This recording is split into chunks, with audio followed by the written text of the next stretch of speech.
Sa iba pang balita, sinubukan daw ng Chinese military na pigilan ng isang eroplano ng Civil Aviation Authority of the Philippines na makalapag sa Pag-asa Island sa Palawan na nasa teritoryo naman ng Pilipinas. Mula po sa Pasay, may ulat on the spot si Maki Pulido. Maki? Ayun na nga, Connie, pati sa Pag-asa Island na isang munisipyo ng Palawan sa may West Philippine Sea. Sinasabi nga na nanghaharas na kahit na doon ang Chinese military. Noong January 7 daw nila ito naranasan, itong mga taga-Civil Aviation Authority of the Philippines o CAAP, bago daw kasi mag-landing yung sakay nilang Cessna, sakay yung mga technical group ng CAAP, nagpadala ng mensahe yung Chinese Navy sa piloto nung sinasakyan nilang Cessna. Nandoon, nagpunta doon yung mga taga-CAAP sa Pag-asa Island bilang surveillance sa lupang pagtatayuan ng isang equipment na makakapag-monitor sa mga commercial plane na lumilipad sa West Philippine Sea. Pinagbawalan daw sila ng Chinese Navy na lumanding sa Pag-asa Island dahil pumapasok na daw ito sa teritoryo ng China. Ang mismong sinabi daw, wala kasing audio yung video na ipinakita ng CAAP. Yung mismong sinabi daw ay foreign military aircraft. This is the Chinese Navy. You are threatening the security of our station. Pero hindi raw ito pinansin ng piloto ng Cessna at itinuloy yung paglanding sa Pag-asa Island.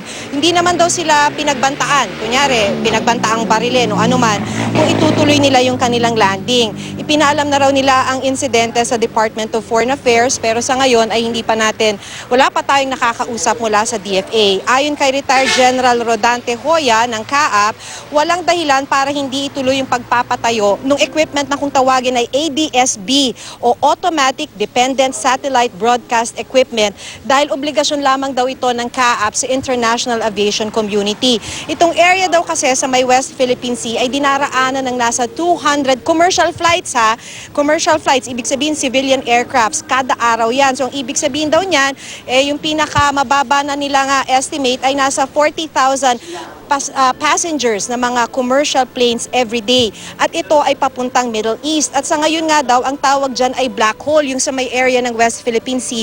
Ang tawag daw nila dyan black hole dahil hindi nga monitored ng CAAP ang lugar na yan. So yung equipment na itatayo ay nasa 50 million pesos.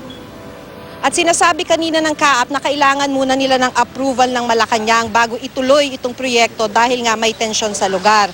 So maliban dito, sa Nobyembre ay mag-uumpisa na rin yung ang tinatawag nilang CNS-ATM naman. Isa pa to na equipment na ang ibig sabihin ay communication, navigation, surveillance, and air traffic management. Kung dati daw kasi ay mano-mano yung computation, halimbawa ng mga flight status sa kanilang paglanding o kaya sa pag-take off, pati na yung mga passing through sa airspace ng Pilipinas, ngayon mako-computerize na lahat. Yung kabuang halaga ng proyekto na to ay umabot sa 13 billion pesos at nagsimula na noon pang 2009 pero baka daw sa Nobyembre ay mapakikinabangan na natin. Connie? Maraming salamat, Maki Pulido.